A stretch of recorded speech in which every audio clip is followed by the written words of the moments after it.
वहीं चंदौली में आनंद विहार से पुरी जा रही down Nandan Kanan express train पीटीडीयू junction के आगे दो भागों में बंट गई। जानकारी के मुताबिक देर रात यह घटना हुई है।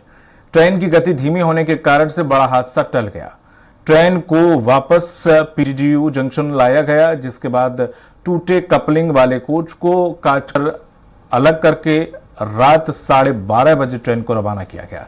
दरअसल नंदन कानन एक्सप्रेस अपने निर्धारित समय शाम 6:25 से 3 घंटे की देरी से पीटीडीयू जंक्शन पहुंची। रात 9:30 बजे ट्रेन प्लेटफॉर्म संख्या 1 से गया के लिए रवाना हुई और ट्रेन स्टेशन से लगभग 6 किलोमीटर दूर जंक्शन हज के पास पहुंची ही थी, तभी ट्रेन के स्लीपर कोच संख्या S4 की कपलिंग टूट गई।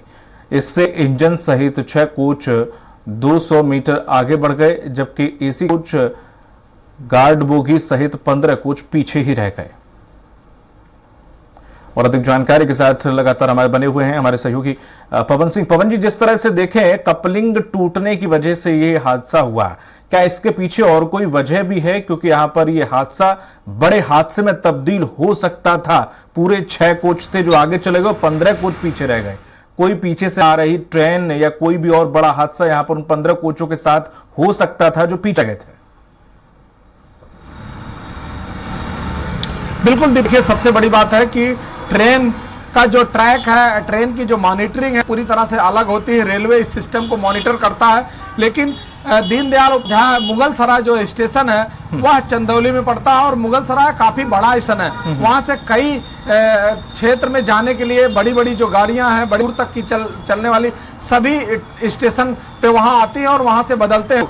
लेकिन यह नंदन कानन नीलांचल एक्सप्रेस जब वहां से चली है तो ऐसे में उस कपलिंग को टूटने के बाद से जिस तरह से यह हादसा टला है, यह एक बहुत बड़ा हादसा हो सकता था। क्योंकि जब इंजन आगे निकल जाता है तो जो ट्रैफिक का जो सिग्नल है, जो ट्रैक का, वो सिग्नल अपने आप ओपन हो जाता है और जो पीछे बोगी रह गई थी उस बोगी पे कोई भी ट्रेन पीछे से आ सकती थी।